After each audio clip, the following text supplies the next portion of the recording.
अगले digital ecosystem का निर्माण, the plexus vision.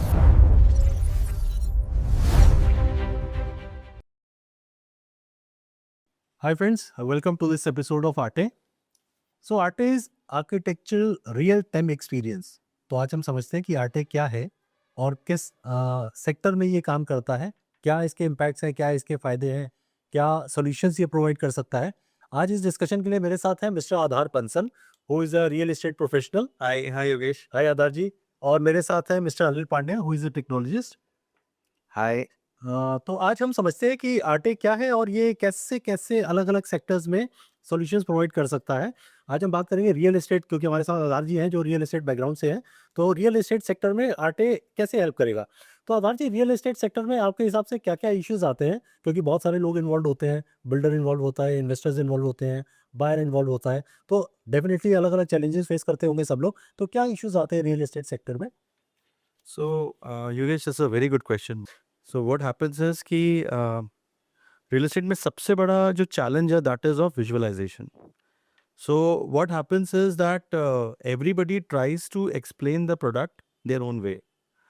So if I talk about an apartment, so what happens is that there'll be a salesperson who will be taking the customer to a site which is a barren land.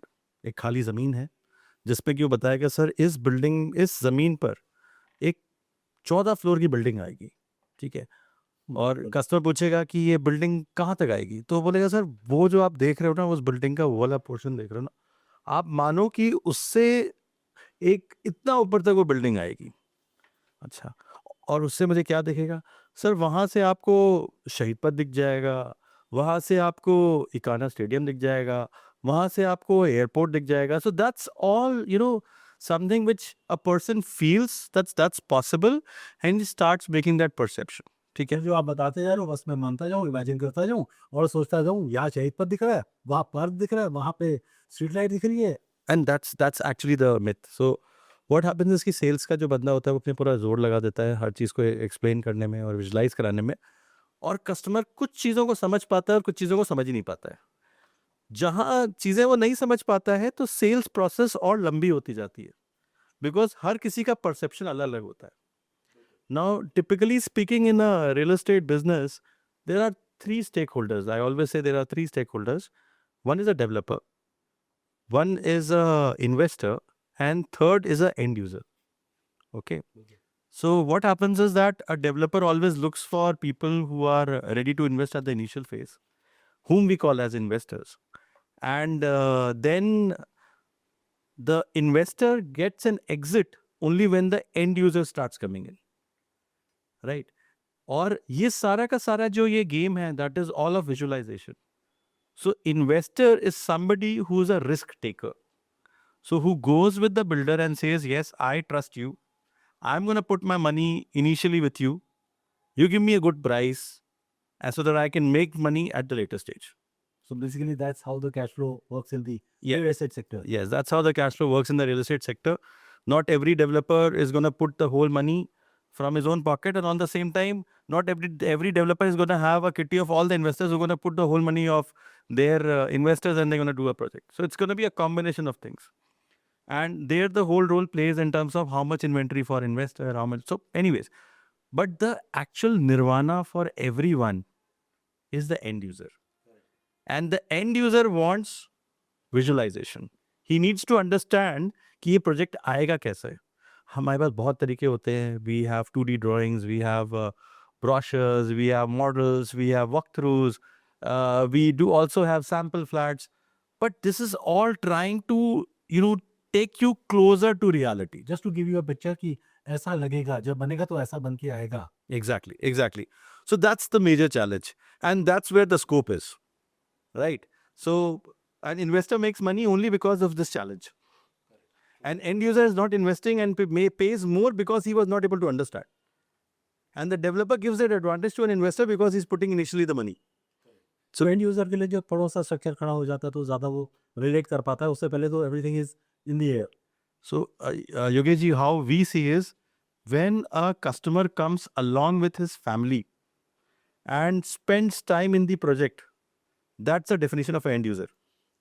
when he starts talking to us in terms of you know किधर दरवाजा है, उसका क्या direction है, किधर खिड़की है, किधर एयर फ्लो है, किधर सनलाइट का मूवमेंट है, what is the vastu about this link.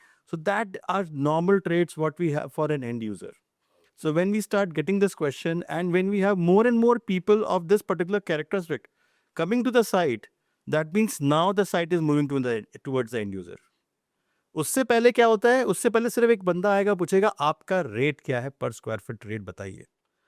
और रेरा आने के बाद से लोग कुछ कारपेट एरिया की भी बात करते हैं, बिल्टअप एरिया की बात करते हैं. I am not saying that they are making they are understanding everything what they are talking, but yes, these are the questions which come, and then they will just try and see whether it is making sense to invest or not.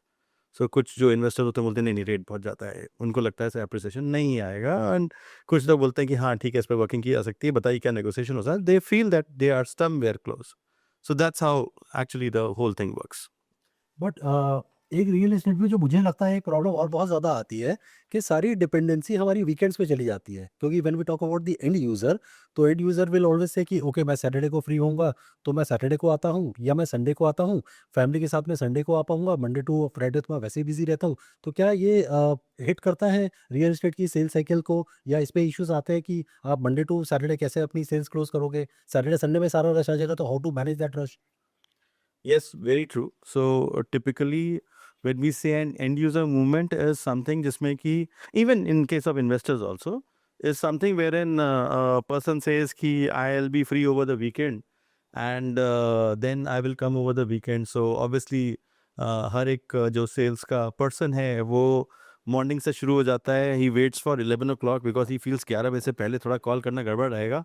So he waits for 11 o'clock and then he starts calling, sir कितने बजे तक पहुँच रहे हो, sir कहाँ तक पहुँचे, he starts making calls, and then out of 10 calls which he plans for the day, I think 8 of the people do not pick the call. All right. And might be 2 pick up the call and they say I'll come in the second half, and if you're lucky there will be maybe 1 or 2 people who might end up, or else there'll be another set of people who come on that particular day. So you have that particular pipeline for a salesperson moving. But yes, you are absolutely correct that this business is very much dependent towards the weekends. And, a person always feels that weekends are the time when you'll have an interaction with the customer. And so they are more prepared for the weekends as compared to weekdays. Weekdays and weekends are having a different load altogether. So weekdays is going to be a time when we have maybe very less visits to the site, until as it's something which is ready to move site, or weekends will have more rush. So yes, that there is a big gap between weekdays and weekends. So, Anil, coming to you, now everybody, all of us know that technology has gone to next level. अब AI आ गया है, तो everybody started using chat GPT, और AI से चीज़ें बहुत ज़्यादा closure आ जाती हैं रियलिटी के. सो एज अ टेक्नोलॉजिस्ट आपको क्या लगता है कि ये जो इश्यूज हम फेस कर रहे हैं, या आधार जी की इंडस्ट्री में जो प्रॉब्लम्स आती हैं इन्वेस्टर पॉइंट ऑफ व्यू से, बायर पॉइंट ऑफ व्यू से, कि उसको कैसे समझाएं, और बायर कितना इमेजिन कर पाएगा, इन्वेस्टर क्यों इन्वेस्ट करेगा, तो टेक्नोलॉजी इसमें कैसे हेल्प कर सकती है टू गिव अ सोल्यूशन कि ये सारी प्रॉब्लम्स को हम कुछ एंड तक, काफ़ी एंड तक क्लोज कर पाएं, या इसको रियलिटी के पास लेके आ पाएं? तो मैं इसको ऐसे देखता हूँ कि टेक्नोलॉजी अगर सर्विस प्रोवाइडर को उसके प्रोडक्ट को बेचने में मदद करती है, तो वो कस्टमर का पर्सपेक्टिव उसको जानना बहुत ज़रूरी होता है. अगर सर्विस प्रोवाइडर मेरा कस्टमर है, तो उसका कस्टमर कौन है? Customers customer. सो टेक्नोलॉजी आज देख रही है जो, वो एक्सपीरियंस को देख रही है. उसके लिए एक्सपीरियंस एक प्रोडक्ट है. एक्सपीरियंस मेरे सर्विस प्रोवाइडर का, एक्सपीरियंस उसके कस्टमर का, और हो सकता है उसके कस्टमर का कस्टमर हो. जैसे इन्वेस्टर है तो इन्वेस्टर का कस्टमर कोई और है, और इन्वेस्टर आपका कस्टमर है. तो एक्सपीरियंस को रियलाइज करने के लिए टेक्नोलॉजी ने बहुत लंबी दूरी तय की है. सेल साइकिल की जो बात की है आपने, उसमें टेक्नोलॉजी ने वर्चुअल रियलिटी को यूज़ करके जो चीज़ अभी नहीं बनी है उसको बना दिया है. आपके पास अगर लैंड है खाली, तो लैंड के ऊपर अपार्टमेंट बन जाएगा, एमिनिटीज़ बन जाएगी, सारे व्यूज़ जो आप बात कर रहे थे कि लोग देखना चाहते हैं उनको दिखाया जा सकता है. उसके अंदर इंटरेक्शंस भी किए जा सकते हैं, बातें भी की जा सकती हैं. आप नहीं हैं उस समय उपलब्ध, तो आपका सेल्स पर्सन एक वर्चुअल रियलिटी के द्वारा वो फ्लैट दिखा सकता है, अपार्टमेंट दिखा सकता है, आप बात कर सकते हैं उसमें। और अगर कस्टमर ने उस वर्चुअल रियलिटी में कोई सवाल पूछा तो उसका जवाब भी दिया जा सकता है। सो आप कह रहे हैं कि ये वर्चुअल रियलिटी वाला जो टेक्नोलॉजी है, ये हम यूज़ करके उस टेक्नोलॉजी के थ्रू एक सेल्स पर्सन क्रिएट कर सकते हैं, एक अवतार क्रिएट कर सकते हैं, जो देयर एंड देयर इंटरेक्शन करके सारे प्रॉब्लम्स के जी, सॉल्यूशन आ जाएगा। जी, जी, बिल्कुल। तो ये तो जैसे हमने जो प्रोडक्ट का नाम बताया आपने, आर्किटेक्चरल रियल टाइम एक्सपीरियंस, ये किसी भी आर्किटेक्चर का, चाहे बिल्डिंग हो, चाहे एमिनिटीज़ हो, चाहे कोई भी स्ट्रक्चर हो, जो सिविल इंजीनियरिंग क्रिएट करती है, उसके किसी भी स्टेज में उसको इवॉल्व होते हुए दिखा सकती है। आप रियल टाइम कंडीशन क्या है उसकी, आपकी कंस्ट्रक्शन की, वो भी दिखा सकते हो। एट द सेम टाइम आप एंड स्टेट भी दिखा सकते हो इसका। तो एंड स्टेट दिखाने के लिए जो ज़रूरत होती है, जिसमें आपकी इन्वॉल्वमेंट होती है, जैसे वीकेंड की जो हुआ वो है कि सब सब everything narrows down to the weekend, तो उससे आपके ऊपर प्रेशर बढ़ जाता है। तो उसको ये डिस्ट्रीब्यूट कर देती है कि आप अगर अ, अभी साइट पर नहीं आ सकते, हमारे ऑफ़िस नहीं आ सकते, तो हम आपके घर जा सकते हैं। तो आपके घर गए तो आपने किसी को भेजा घर पर दिखाने के लिए। अब वहाँ पर जाकर के कस्टमर के क्या रिएक्शंस थे, आपको नहीं पता है। जो दिखाने वाला था, उसने कितना कैप्चर किया आपको नहीं पता। लेकिन इस प्रोडक्ट में ये कैपेबिलिटीज़ हैं, आने वाले समय में हम लोग उसको अलग-अलग फ़ेजेज़ में डाल रहे हैं कि सेंटिमेंट एनालिटिक्स तक हो जाएगी, जेस्चर एनालिटिक्स हो जाएगी। उसको क्या चीज़ ज़्यादा पसंद आई, किस चीज़ को ज़्यादा देखा उसने, भले सवाल नहीं पूछा हो। लेकिन ये समझ में आ जाएगा इस डिवाइस के द्वारा कि वो किस तरफ देख रहा है। कॉन्वर्सेशनल एनालिटिक्स, किस बात पर उसका स्ट्रेस ज़्यादा था, कहाँ ज़्यादा रुका है, ये चीज़ें कैप्चर होती नहीं है जनरली, अगर कोई फिज़िकली दिखा रहा है उसको। तो जब ये डिजिटल ट्विन बनता है, तो डिजिटल ट्विन सिर्फ़ आर्किटेक्चर और प्रॉपर्टी का ही नहीं बनता है। ये डिजिटल ट्विन उस सेल्स पर्सन के मूवमेंट, उसकी एक्टिविटीज़ का भी बन जाता है, और जिसको हम सीआरएम से इंटीग्रेट कर सकते हैं, कस्टमर रिलेशनशिप मैनेजमेंट टूल से। तो शुरुआत तो ये होती है कि एक्सपीरियंस दिखाया जाए, जो नहीं बना है उसको पहले से ही दिखाया जाए। जिसको लॉन्च करते हैं लोग तो प्री लॉन्च कहते हैं, वो प्री लॉन्च करके दिखाया जा सकता है। तो पूरी साइकिल में आप बहुत सारी चीज़ों को एक्सेलरेट करते हैं, बहुत पहले ही दिखा देते हैं सेल साइकिल में, और उससे आपको बेचने में मदद मिलती है। सो बेसिकली अभी तक जो एक सेल्स पर्सन चीज़ें इमेजिन करवा रहा था, जैसे अभी आधार जी ने बताया, वो देखिए 14th फ्लोर आएगा, 14th फ्लोर से आपको शहीद पथ का व्यू मिलेगा, फिर यहाँ से आपको ग्रीन पार्क का व्यू मिलेगा। तो वो सारी चीज़ें आज की डेट में रादर देन कि मैं बातों से समझाऊँ, वो मैं रियल टाइम में एक्सपीरियंस करा सकता हूँ। बिल्कुल। So through the technology, through the device, जो भी प्रोडक्ट हम लेके आ रहे हैं आटे में, उसके थ्रू हम रियल टाइम में वो सारी चीज़ें एक्सपीरियंस करा सकते हैं। सो दैट कि उसको इमेजिन ना करना पड़े, बल्कि वो उसको महसूस कर सके, उसको एक्सपीरियंस कर सके। हाँ, बिल्कुल, बिल्कुल। और ये ज़्यादातर लोग इसको समझते हैं कि जैसे ड्रोन से कुछ शूट ले लिया, तो आपको एरियल व्यू दिख गया।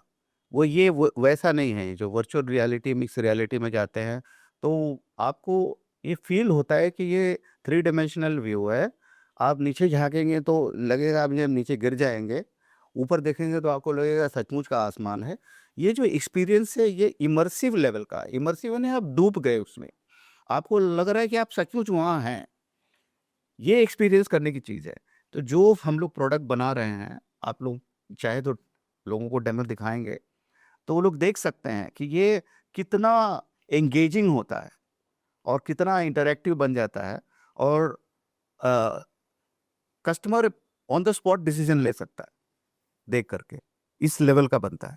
फैंटास्टिक। तो कल तक हमारे पास सेल्स प्रमोट करने का तरीका था ब्रोशर्स, पैम्फलेट्स, देन हमारे पास वॉकथ्रूज आ गए, 2D वॉकथ्रूज आ गए, 3D वॉकथ्रूज आ गए। So this is the next level कि अब आप चीज़ें दिखाओ नहीं, बल्कि चीज़ें एक्सपीरियंस कराओ। जी, तो अभी जैसे टेक्नोलॉजी में एक तो ये हुआ कि एक्सपीरियंस वाला सॉल्यूशन हो गया। अभी होता है कि डिजिटल मार्केटिंग बहुत करते हैं लोग। डिजिटल मार्केटिंग के बारे में बहुत लोगों की धारणाएँ बहुत इतनी स्ट्रॉन्ग नहीं है, क्योंकि उसमें जो कंसिस्टेंसी, इंटीग्रिटी और सेल्स साइकिल का पूरा इंटीग्रेशन इस तरह से कि कस्टमर के माइंड को मैप किया जा सके, ऐसा नहीं होता है। तो ये एक डिजिटल मार्केटिंग टूल भी हो जाता है, क्योंकि डिजिटल मार्केटिंग इससे इंटीग्रेट हो जाती है। ओके। सीआरएम के थ्रू। तो वो सारी संभावनाएँ हैं जो हम लोगों के आर्किटेक्चर में हैं, और वो हमको उसको क्रमशः हम उसको हासिल करेंगे। अनुराग जी, अनिल जी, आपने एक बड़ा अच्छा पॉइंट बताया प्री सेल्स का।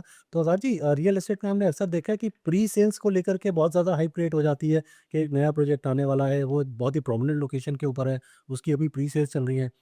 जहाँ तक मैं समझ पाया हूँ, प्री सेल्स वगैरह पहले यूज़ होती थी इन्वेस्टर्स के लिए, but nowadays I am seeing कि प्री सेल्स अब एंड यूज़र्स को ल्योर करने के लिए भी यूज़ होती है। तो प्री सेल्स वगैरह के बारे में आप थोड़ा-सा बताएँगे? So very rightly said, Yogesh. So basically, pre-sales is nothing. Okay. Pre-sales or pre-launch is the word which actually has been used. So pre-launch is post RERA is nothing. You know, you're not allowed to have pre-launch. Okay. RERA doesn't allow you. So pre-launch is just a marketing jargon for me. As you said, just to lure someone कि हाँ जी rate बढ़ने वाला है, तो you create a FOMO that rate बढ़ने वाला है, before rate बढ़े उससे पहले इन्वेंट्री ले लो. So the good part about now this is the last answer. So the best part about real estate is that we have an inventory constraint. Right. It's not like any other insurance or a financial product या कितना लेना ले लो. So we have an inventory constraint, so FOMO can be created. So आज नहीं तो कभी नहीं वाला चीज शुरू हो जाता है. But anyways, Anil ji, I was listening to you. So there are some things which we face as a challenge. So just tell me whether this product of yours can be a solution. So one is in terms of that, two things. One is every salesperson is a different person altogether, right? हर किसी का एक project बताने का समझाने का तरीका अलग है, right? So can we look at standardization in terms of explanation of the product where and we say that these all things are suppose to be told to the customer, these are USP of the project, this is what he like. So can we do it like a sales pitch which can be standardized in this process? Yes, so absolutely ये किया जा सकता है. एक तो जब उसमें immersive experience create किया जाता है, तो जो प्रमोटर है वो आके पहले समझा सकता है उसमें वर्चुअल रियलिटी के अंदर ही. तो बहुत सारा काम जो सेल्स पर्सन को करना है वो एक्चुअली वो प्रमोटर कर रहा है अंदर, वही बोल रहा है और उसको बहुत ध्यान से कोई सुन रहा है. उसके अलावा जो जो चीज़ें उसको बतानी है वो गाइडेड टूर में रहती हैं, तो वो मैनी ड्रिवन भी होता है. अगर आपने कुछ चीज़ें उसमें दिखाई हैं और कस्टमर ने नहीं देखी हैं, तो वो उसमें पूछ भी सकता है, आपने ये चीज़ नहीं देखी है, देखना चाहोगे क्या? वो भी होता है. और कुछ यहाँ तक के हो गए जैसे फ्रीक्वेंटली आस्क्ड क्वेश्चंस में सारी होते हैं. वो कुछ चीज़ें होंगी जो आप चाहते हैं दिखाने के लिए, तो वो टूर वहाँ तक लेके जाएगा. वो कहेगा 1 मिनट देख लीजिए इसको. हाँ, ये इसमें आपकी जो हाइलाइट्स हैं वो भी किया जा सकता है. तो स्टैंडर्डाइजेशन के लिए आपका customer interaction, experience management, customer analytics, ये सब चीज़ें आपने जो जो बेंचमार्क किया है वो उस बेंचमार्क को उसमें प्रोग्राम किया जा सकता है. Okay, so then I have another question. So, okay, I understood key standardization is possible. See, when you are doing a construction of a project, you are constantly on an evolving phase, you know? Sure. So what happens is that maybe 3 months down the line, you are at a different level, 6 months down the line, you are at a different level. So the sales pitch of the person also differs, Yep. right? So can we look at customization in your software or in your solution as and when we require a sales pitch to be changed? या ये बहुत बहुत अच्छा question है actually. So technology में ये सब सारा कुछ पॉसिबल है.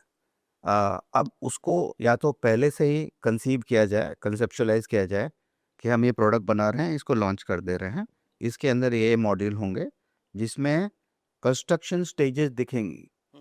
लाइक ये है ओवरऑल, और अभी हम यहाँ पर हैं, और अब आप इसको देखने के लिए आप फिजिकली भी जा सकते हैं इस स्टेज पर भी. तो वही प्रोडक्ट आपको सिर्फ एक बटन दबानी होगी जिसको आप तब इनेबल करेंगे जब आपका कंस्ट्रक्शन का स्टेज वहां तक पहुंच गया है.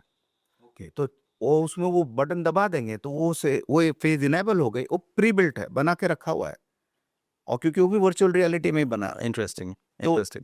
तो अब आप उसको देख सकते हैं. अब वो आपका कस्टमर भी देख सकता है. अब जैसे वो कस्टमर अब लेट आया in the game, late in the cycle to book, तो उसके पास अब वो along with the overall view he also has a current state view where what all is possible is all being passed on to him, कि आप आके देख सकते हो. Great. तो it can be a full pitch, it can be standardize to such an extent that ये चीज़ें must है बोलना आपके कस्टमर को, वो आपको मिलता जाएगा उसमें। और वो मैनी ड्रिवन भी हो सकता है, बहुत सारी चीज़ें उसमें स्कीमेटाइज की जा सकती हैं, चॉइसेस होंगी। जैसे एक फिनोमेना है जो दुनिया में बहुत चला, customers choice, right, mapping customers mind. अगर हम उसमें चॉइसेस ऐसे दें, कंपल्सिव हों कुछ और कुछ ऐसी हो कि कस्टमर की चॉइस हो, तो वो दोनों को कॉम्बिनेशन में हम स्टैंडर्डाइज एक्सपीरियंस बहुत आसानी से डिलीवर कर सकते हैं, ताकि कस्टमर को बोझिल भी ना लगे। At the same time you have said few thing and few things that customer has chosen, so like majority of the customer choice and a few things like 30%, 35%, the standard that you want them to know about, and then let the customer choose. Okay, all right. So this is an eye opener for me, and this really is gonna be a game changer. Now I've got one more thing. Sure. Yogesh, sorry, मैं आपके questions पे आ जा रहा हूँ. So what happens is that हम लोग के project में ना, जब हम लोग कंस्ट्रक्शन करते हैं, सो एक रूम के अंदर अगर हम जाते हैं, माइट बी आप लोगों ने भी इस चीज़ को एक्सपीरियंस किया होगा, तो अगर ब्रिक वर्क हुआ होता है तो अलग फील आती है कि रूम कितना बड़ा है, प्लास्टरिंग हो जाती है तो अलग फील आती है रूम कितना बड़ा है, और अगर उसमें सिंपल वाइट वॉश हो जाता है तो अलग फील आती है कि रूम कितना बड़ा है, राइट? फर्नीचर लग गया था तो और एग्जैक्टली. सो जब कोई चीज़ बन रही होती है तो हमें लगता है नहीं यार ये छोटा है, और नहीं इसका साइज छोटा है and all the stuff. But वही चीज़ जब वो फाइनली बनती है तब समझ आता है नहीं यार इतना छोटा नहीं था, this is big, right? So how can this also be done through your solution, that हम लोग एक से रूम का साइज हम दिखा सकें या एक ड्राइंग रूम का साइज दिखा सकें, a person can move into his apartment and see that the furniture is placed, and उसके पास वॉकिंग स्पेस कितनी है, is this something which is possible? या सो ग्रेट क्वेश्चन अगेन. ये सारा चीज उसमें प्रोग्राम करके क्रिएट करके दिखाया जा सकता है.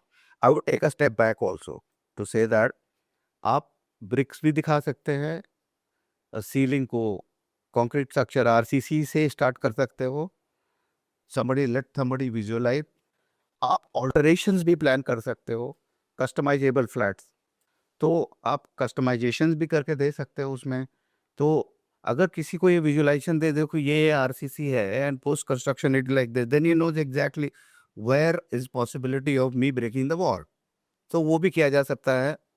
और दूसरी बात जो आपने बहुत बताई कि लोग स्पेस ढूंढते हैं कि वो स्पेस कैसे क्रिएट हो सके. मैंने घर लिया तो मैंने उसमें स्पेस ढूंढा, मुझे स्पेशियस चाहिए था, तो मैंने वो सब ऑल्ट्रेशन करवाए बिल्डर से कि जिससे मेरा घर बड़ा दिखने लगा.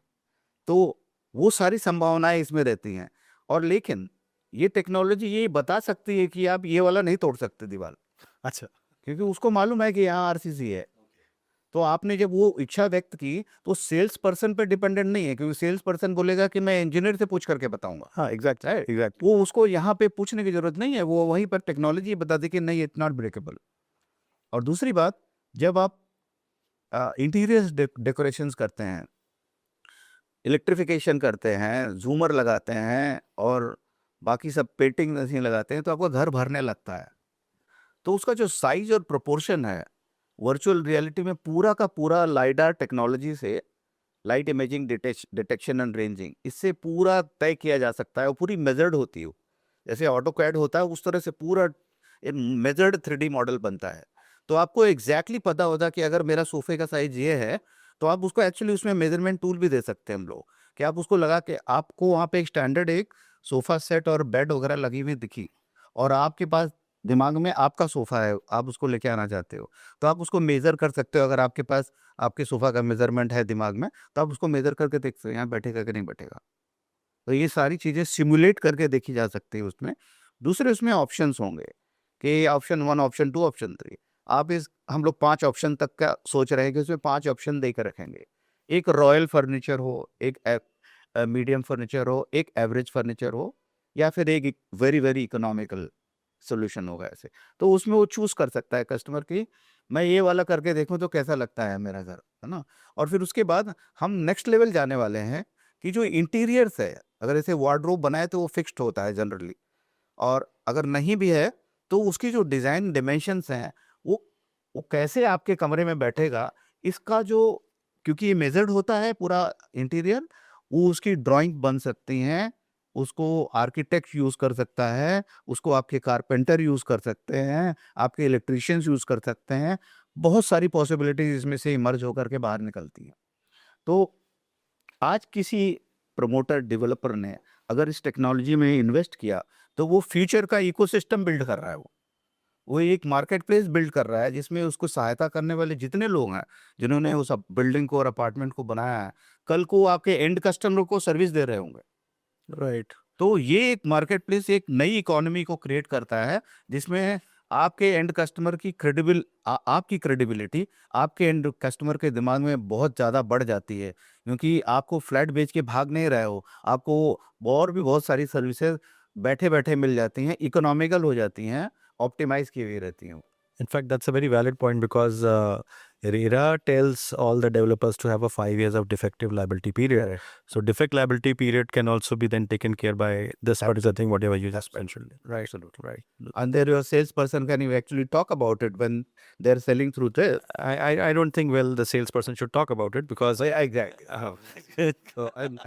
So I think the device should and the product should talk about it actually. Yeah. right.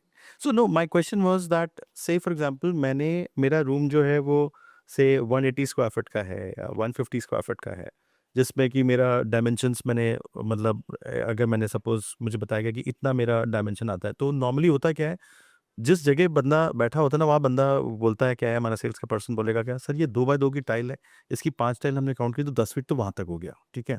उसके बाद 7.5 टाइल हमने इधर काउंट की, 15 फीट यहाँ तक हो गया। तो सर आप समझ लो इतना बड़ा कमरा है ये, right. This is the way he talks, right. मैं ये आपसे समझना चाह रहा हूँ कि क्या इस तरह की कोई चीज़ पॉसिबिलिटी है कि आपके सॉल्यूशन के थ्रू मैं समझ सकूं कि रूम के अंदर अगर मैं खड़ा हुआ हूं तो मेरा रूम कितना बड़ा दिखेगा, हाँ बिल्कुल। राइट। हाँ। और मेरा बेड से 7 फीट का है, मेरी टीवी कैबिनेट है, उसके बाद जो एक अनदर 1 फीट लेती है, तो उसके बाद मेरे पास कितना पैसेज बचता है जहाँ पे मैं मूव कर सकता हूँ। क्या मेरे पास स्पेस है जहाँ पे मैं अपनी पफीज या कुछ साइड टेबल एंड चेयर्स लगा सकता हूँ, आई एम कॉफी टेबल रखना चाहता हूँ। So I want to understand that is your product giving me that sort of a thing also legitimately? Yes. So legitimately it may be a question, but yes, it is all programmable, because as I said, it is measured. It is The one you said, LiDAR. LiDAR. Yeah. LiDAR has measured it, and then the accuracy of measurement is not like inchy tape measurement and it has slipped from your hand. Or no, exact. So you point it, the light is pointed at one end and the second end. So something like laser. Yeah, like laser points, and then it actually gives you very, very accurate sizing of the. To that extent that if you place something which is real, it can be measured and it will show. Or you want to really, you have a few things and you want to replace that with another option, right? If you don't have the dimension of those things, it can actually proportionately reduce also. Okay. It can proportionally reduce and say that if you buy a sofa of this size, it will fit in here. The other way. Why should you keep guessing? Right? It'll say that you buy a sofa, if you want this corner to be used, buy this dimension as this one, buy this dimension as this one, and those are interaction. You ask it and the database gives you back. It's because database exactly knows. Those are typically the large language model in technology language. That the large language model knows how you built it. You know all the dimension. So if you have to fit something in, it will tell you, it will guide you what will fit, what will not fit. All right. I think I'm done with my questions. Yogesh, now it's up to you. Azad ji, एक मेरे और दिमाग में question आया कि correct me if I am wrong.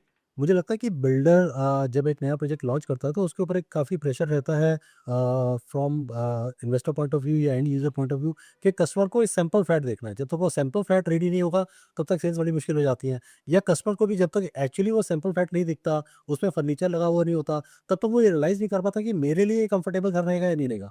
2 BHK मुझे ज़्यादा suit करता है या 3 BHK सूट करता है, या मुझे साथ में सर्वेंट की भी ज़रूरत है या स्टडी की भी ज़रूरत है। तो एक सैंपल फ्लैट की बहुत मेजर रिक्वायरमेंट रहती है रियल एस्टेट में, उसके बाद ही सेल्स शायद जब करती है। So Anil ji, with this solution are we saying कि जब तक वो सैंपल फ्लैट नहीं आता है तब तक ये सॉल्यूशन बहुत अच्छे तरीके से आपकी सारी चीज़ों को एक्सप्लेन कर सकता है, या शायद सैंपल फ्लैट लेट भी हो जाता है या नहीं भी आता है या डिले हो जाता है, तो तब तक हमारी वो सेल साइकिल सफ़र नहीं करेगी। बिल्कुल यही बात है कि आप जैसे मैंने कहा प्री लॉन्च स्टेज से आप जितना भी आपका कॉन्सेप्ट है जो आपके आर्किटेक्ट के दिमाग में है, एक तो ये बात है कि आप वो देख सकते हो। दूसरी चीज़, जब ये जैसे जैसे इसका एडॉप्शन बढ़ेगा टेक्नोलॉजी का, होगा क्या, कस्टमर बोलेगा कि आप मुझे यही सोल्यूशन मेरे हिसाब से बना के दिखाइए, क्योंकि मुझे अपने परिवार को दिखाना है, because he is buying a big flat, his investment into the flat is से 8 to 10 crore ticket size. Right. Okay, that much. He doesn't mind spending so much of amount for creating a virtual reality because he's making a decision now, correct. and that can be used as a showcase for him. And there will be time when developers will use this product and they will gift it to their customized customer. They'll say, "I created a customized solution, VR solution for you, and I'm giving it along with the flat to you." Oh wow! So वो as a memory, as a Memento. Memento हमेशा customer के साथ रहेगा कि day 1 से जब से वो बैरल लैंड था तब से उसने अपने फ्लैट को एक्सपीरियंस किया।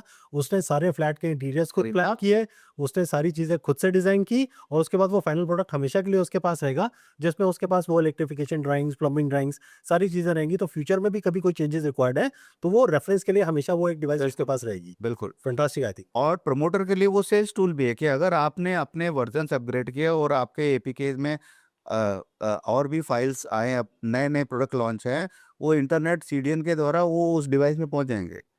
आपके नए लॉन्चेस उसमें पहुंच गए, उसको पता है, उसने दूसरी बार देखा, और वो डिवाइस का यूज मल्टीपल पर्पस के लिए यूज कर सकता है। वो अपने उसमें टेलीविजन देख सकता है, उसमें मूवीज देख सकता है, वो सब भी वो उसका यूज है। तो एक एक ट्रूली गिफ्ट होगा वो। ये नहीं है कि वो जिंदगी भर बैठ के अपना फ्लैट ही देखते रहे, उसके अलावा और भी कुछ देखेगा। इन घर में कोई आया तो वो और सब अपने फ्लैट्स के बारे में बताना चाहते हैं कि मैंने कैसे बनाया। मैं तो बताते रहता हूँ, मेरे घर में कोई आता है कि मैंने बनाया है, मैंने डिज़ाइन करा है, मेरी सोच है, ये सब बताते हैं। फिर वो that pride that you take in, किसने बनाया पूछते हैं लोग ना, तो बोले I got it design customized, you see, it is what you see in my flat is was built here. So basically it will work as a technological manual. जैसे हमको इलेक्ट्रॉनिक गैजेट खरीदते हैं तो एक मैनुअल हमें मिलता है, तो आपने एक हाउस बाय किया है तो उस हाउस का पूरा टेक्नोलॉजिकल मैनुअल आपके पास है, जिसमें सारी चीजें आपने प्लान की, आपने डिजाइन की और फ्यूचर में भी आप वो चेंजेस कर सकते हैं। Now you are giving me ideas, so this is a brilliant idea actually, that आप अगर ये आप, क्योंकि ये उस तरह से बना है जैसे कंस्ट्रक्शन स्टेज प्रोग्रेस होती है, तो उसको सॉफ्टवेयर को सब मालूम है आपने कैसे कैसे बनाया, लेयर बाय लेयर। जैसे आपका आरसीसी बनता है, स्लैब बनता है, फ्लोर बनता है, फिर ब्रिक लगता है, उसी तरह से इसको बनाया जाता है। तो कंस्ट्रक्शन की उसी दौर से गुजरता है, उसको सब मालूम है। यहाँ से इलेक्ट्रिकल कनेक्शन है, यहाँ से ये जोड़ा है, उसको सब मालूम है। तो एक्चुअली ये मैनुअल है, और आने वाले समय में उसी को हम लोग मैनुअल में कन्वर्ट कर सकते हैं through this software itself. That's a brilliant idea to me. Okay, so actually, when you give a memento and a gift to your customer that you bought my product, and now I'm handing over this to you, I customized this for you because he paid for it, right? True. So और उसमें वो उसके साथ बोले ये आपके पास manual भी है, कल को आपको कोई इधर प्रॉब्लम हो, इधर कुछ चेंज वेंज करना है ना, तो आप उसमें जाके मैनुअल मोड में चले जाओ, ऑपरेटिंग मैनुअल मोड में आप उसमें जाकर के ढूंढ सकते हो मुझे ये कहाँ से, इसका कहाँ से, उसका कहाँ से, डिडक्टिंग कहाँ है। फैंटास्टिक। हाँ, फैंटास्टिक। सो अभी तक के डिस्कशन में हमने देखा कि from builder point of view काफ़ी सारी प्रॉब्लम सॉल्व हो गई कि जो चीज़ें आप कस्टमर को दिखाना चाहते हो, बताना चाहते हो through brochures, through 3D walk throughs, वो चीज़ें अब आप रियल टाइम में एक्सपीरियंस भी करा सकते हो। तो एक जगह आपके बिल्डर का प्रॉब्लम सॉल्व हुआ कि सारी चीज़ें आपने रियल टाइम में एक्सपीरियंस करा दी फ्रॉम डे 1 जब वो एक बैरन लैंड है। आपके जितने भी सेल्स के प्रोसेसेस हैं वो सारे स्टैंडर्डाइज हो गए, क्योंकि हर सेल्समैन अपने तरीके से कस्टमर्स को उस प्रोजेक्ट के बारे में ब्रीफिंग देता था, डिटेलिंग देता था, फ्लैट को इंट्रोड्यूस कराता था। अब वो सारी चीज़ें हमारी स्टैंडर्डाइज हो गई। कस्टमर के पॉइंट ऑफ व्यू से वो आज की डेट में जो 5 साल बाद, 3 साल बाद बन के उसे मिलेगा, वो सारी चीज़ें देख सकता है। जैसे अनिल जी ने हमें बताया कि उसके इंटीरियर्स को चेंज कर सकता है, स्ट्रक्चर्स में जहाँ तक अलाउड है वो चेंजेस कर सकता है, अपने हिसाब से पूरा घर कस्टमाइज़ कर सकता है, प्लान कर सकता है। मैं अगर सिंपल बातों में कहूँ तो जैसे हम एक गाड़ी खरीदते हैं और उसके बाद उसके अंदर एक्सेसरी लगा के उसको और ज़्यादा कस्टमाइज़ करके अपनापन दे देते हैं, तो similarly we can do with the house also. तो घर को भी आप पूरा कस्टमाइज़ करके उसको अपने हिसाब से, अपने तरीके से ढाल सकते हो। तो सर जहाँ पे हमने कस्टमर की प्रॉब्लम सॉल्व कर दी, हमने एक सेल्स प्रोसेस की प्रॉब्लम सॉल्व कर दी। जैसे आपने बताया कि जैसे कि हम फेसबुक या इंस्टाग्राम के ऊपर एड्स वगैरह देखते हैं, तो हमने किसी ऐड को देखा तो वो चीज़ें बार-बार हमें दिखाना शुरू कर देता है, तो जिसके पीछे एआई काम करता है। तो आपने बताया कि वैसे ही आप सीआरएम से इस सॉफ्टवेयर को भी कनेक्ट कर सकते हो, तो बिल्डर के जो फ्यूचर प्रोजेक्ट्स भी आएँगे, वो भी उस गैजेट के अंदर वो देख सकता है। So can we build some end to end solution from real estate industry point of view, जहाँ पे जैसे सीआरएम से आप इस सॉफ्टवेयर को कनेक्ट कर रहे हो या इस टूल को कनेक्ट कर रहे हो, वहीं से हम डिजिटल मार्केटिंग को भी इससे कनेक्ट कर दें, ताकि हमारी डे वन से जो सेल साइकिल स्टार्ट होने वाली है और एंड कस्टमर तक जब वो खत्म होती है, तो वो पूरा प्रोसेस ही हमें बाउंड करके बिल्डर को एज अ सॉल्यूशन प्रोवाइड कर सके। So your ideas are great, by the way. So digital marketing as a tool gets integrated. We at Plexus have launched Digital Growth Command Center, which actually means wow. that Great. digital marketing is integrated with this, okay, and the CRM. दूसरी चीज जो है, आप जो बोल रहे थे कि बाकी जो लॉन्चेस हैं वो प्रमोशंस का, वो भी इसमें किया जा सकता है। ओके, सो और ये थोड़ा सा बताएंगे डिजिटल ग्रोथ कमांड सेंटर, अभी आपने एक वर्ड यूज किया है। तो डिजिटल ग्रोथ कमांड सेंटर ये है कि जैसे आपके मल्टीपल कस्टमर्स हैं, उनको कंसिस्टेंट मार्केटिंग एक्सपीरियंस कैसे मिले। आप हमारे कस्टमर एक सीएमओ रखते हैं, कोई बड़े कस्टमर होंगे तो चीफ मार्केटिंग ऑफिसर राइट। हैं, उनके पीछे बड़ा है एक सीईओ, और सीएमओ को एक टारगेट दिया गया है, उसको कुछ पता नहीं है कि कैसे इसको करना है। उसकी जो टीम है उसके पास वो एक टीम है छोटी सी। डिजिटल ग्रोथ कमांड सेंटर ऐसे मल्टीपल कस्टमर्स की एक बड़ी टीम है, जिसके अंदर एक प्लेटफॉर्म पे उसको standardized digital marketing experience, return on investment, आप कितना एड रन करते हैं, वो कितना पैसा लगाते हो, तो उससे रिजल्ट कितना आते हैं, उससे लीड कितनी जनरेट होती है, और कन्वर्ट अगर आपकी जिम्मेदारी है कन्वर्ट करना, तो आप उसको ट्रैक कर सकते हो। मोबाइल ऐप के द्वारा आपको नोटिफिकेशन भी आएगा कि आपको इतनी लीड आ गई है। जैसे स्टॉक मार्केट का कुछ लोग ऐप यूज करते हैं, मोबाइल ऐप के द्वारा मोबाइल ऐप में भी आई थिंक डिजिटल मार्केटिंग में अभी तक ऐसा कोई टूल नहीं है जो अभी तक मोबाइल ऐप के थ्रू आपको फीडबैक दे सके बिल्कुल, कि आप भारत क्या में कोई- मार्केटिंग कर रहे हो और उसका क्या रिजल्ट आ रहा है। बिल्कुल, और वो आपके लिए कस्टमाइज किया हुआ है, आपके सारी प्रोफाइल बनी हुई हैं, आपने जितना पैसा लगाया उसका परफॉर्मेंस क्या हुआ, परफॉर्मेंस को ऑप्टिमाइज कैसे किया जाए, स्ट्रेटेजिकली रिकमेंडेशन भी देता है कि आप अपना पैसा ऐसे ऐसे जगहों पर लगा रहे हो, आपके ऐड की क्वालिटी अच्छी नहीं है, इसलिए आपको इतने लीड्स नहीं मिल रहे हैं। वो स्ट्रेटेजिक रिकमेंडेशन, क्योंकि ये डिजिटल ग्रोथ कमांड सेंटर उसी लार्ज लैंग्वेज मॉडल इसका भी बनता है, तो वो जाता है, वो जनरेटिव एआई से डेटा क्रिएट करके लाता है कि ऐसे ऐसे सिनेरियो आपने ऐसे ऐसे ऐड लगाए हैं, वो सबको ऑटोमेटिकली बैकग्राउंड में पुश करता है एलएलएम में, और उनसे पूछता है कि कहाँ गलती हो रही है, क्यों उनके रिजल्ट अच्छे नहीं आ रहे हैं, और वो रिकमेंडेशन बन के आपके ऐप में दिखते हैं आपको। तो जब डिजिटल ग्रोथ कमांड सेंटर के एम्प्लॉय या जो रिप्रेजेंटेटिव हैं अब कस्टमर से बात करते हैं, तो कस्टमर के आपने पावर कस्टमर के हाथ में दे दी। आप डिजिटल मार्केटिंग के लोगों के मोहताज नहीं है। आपने उसमें देखा रिकमेंडेशन तो इंजन ये दे रहा है, मैं बिजनेस करता हूँ प्लेक्सस का और मेरे पास टीम है डिजिटल मार्केटिंग संभालती है। कस्टमर को मुझसे बात करने की जरूरत नहीं है, वो मोबाइल ऐप बात करता है, मेरा पर्सपेक्टिव उसमें बिल्ट है। My design of digital marketing solution is built into that digital growth command centre. तो कस्टमर को बोलता है, ए मुझे रिकमेंडेशन ये है, आप करते क्यों नहीं इसको, पैसा तो मैं दे रहा हूँ आपको। So the power of choice has gone into the customer's hand who is hiring me for digital marketing, and they see consistently what he should get. That promise is already configured as a product in a software. So basically you are getting a real time first hand customer feedback along with the recommendation कि कहाँ हम सही हैं, कहाँ हम गलत हैं, हमें क्या काम ठीक करना चाहिए, और जहाँ जहाँ हमारी मिस्टेक्स हो रही है, हमारा पैसा ड्रेन हो रहा है, तो वो सारे करेक्शंस का भी फीडबैक हमें रियल टाइम में होता रहता है। Digital growth command centre inefficiencies को पकड़ लेता है, एफिशिएंसीज को बताता है, परफॉर्मेंस को ऑप्टिमाइज करता है, कस्टमर का रिटर्न ऑन इन्वेस्टमेंट बढ़ता है। जो आजकल लोग यही चाहते हैं, डिजिटल मार्केटिंग के जितने हुक्स क्रिएटेड हैं, वो लोग रिटर्न ऑन इन्वेस्टमेंट नहीं देते हैं, सब बंडलबाजी होती है। लोग एक मतलब इसको पूरा फ्रॉड इंडस्ट्री बना दिया हुआ है। एक्चुअली डिजिटल मार्केटिंग बदनाम हो गई है फ्रॉड इंडस्ट्री के तरीके से, that everybody says that I am the best, और उसके बाद रिजल्ट कुछ नहीं होता है। 2-3 महीने में सबकी कलई खुल जाती है, सब छोड़ के भाग भी जाते हैं, आपके एम्प्लॉय भाग जाते हैं, आपके सर्विस प्रोवाइडर भाग जाते हैं, और तो कोई ना कोई बहाना कर देते हैं। तो इसी गेम को चेंज करने के लिए प्लेक्सस ने इसको प्लेटफॉर्म ड्रिवन बनाया है। एक प्लेटफॉर्म में हर चीज़ कॉन्फ़िगर की जाएगी। डेमोन्स्ट्रेट किया जाएगा, नोटिफिकेशन दिया जाएगा और will work together. It's like a single team. We are a virtual CMO for you and you are participating in your success.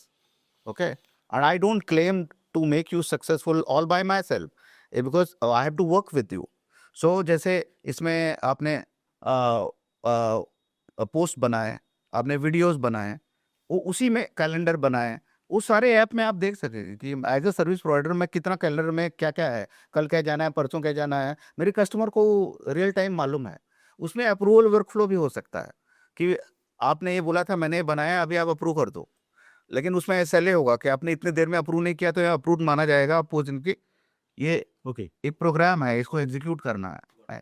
So basically अगर मैं सही समझ पा रहा हूँ, it is an integrated platform जिसके ऊपर हमारी लीड जनरेशन से, भाई मेरा सबसे पहला काम है लीड जनरेट करना मेरे कस्टमर के लिए, तो लीड जनरेशन से मैंने कस्टमर जनरेट भी किया, मेरा डिजिटल मार्केटिंग का पोर्टफोलियो भी बहुत अच्छे से परफॉर्म कर रहा है, जो लीड जनरेट हो रही है उसके ऊपर मेरा सेल्स का प्रोसेस भी स्टैंडर्डाइज हो गया और मैंने कस्टमर को रियल टाइम इमर्सिव एक्सपीरियंस भी दे दिया उस चीज़ का जो उसको 3 साल या 4 साल या 5 साल बाद एज पर दी प्रोग्राम मिलेगी। तो मेरी पूरी सेल्स साइकिल ही यहाँ पे सेल्स जनरेशन से लेकर के, मार्केटिंग से लेकर के एक्सपीरियंस देने तक पूरी कंप्लीट हो जाती है। पूरी कंप्लीट हो जाती है। और एक चीज़ और मैं बताना चाहता हूँ, Plexus is not just about digital growth command center और virtual reality. We are also an artificial intelligence company. तो जो चीज़ें यूज़ केसेस हैं बहुत सारे हैं, जैसे कंस्ट्रक्शन के हैं, रॉ मटेरियल प्लानिंग है, साइट प्लानिंग है, वो सारे सॉफ्टवेयर भी हम AI के द्वारा बना सकते हैं और पूरी एंटरप्राइज को मैप किया जा सकता है इसमें।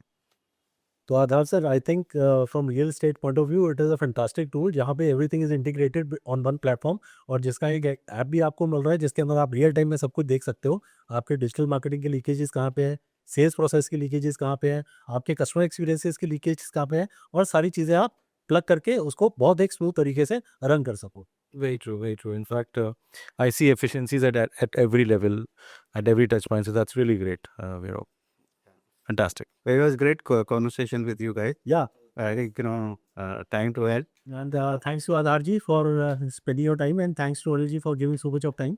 और आई वुड से कि आई एम श्योर कि आज के इस एपिसोड से काफ़ी चीज़ें हम क्लियर कर पाए कि what is Plexis, what is Arte, how we are going to help the industry in terms of starting from the process till the process gets complete, right from the lead generation till the completion of the cell.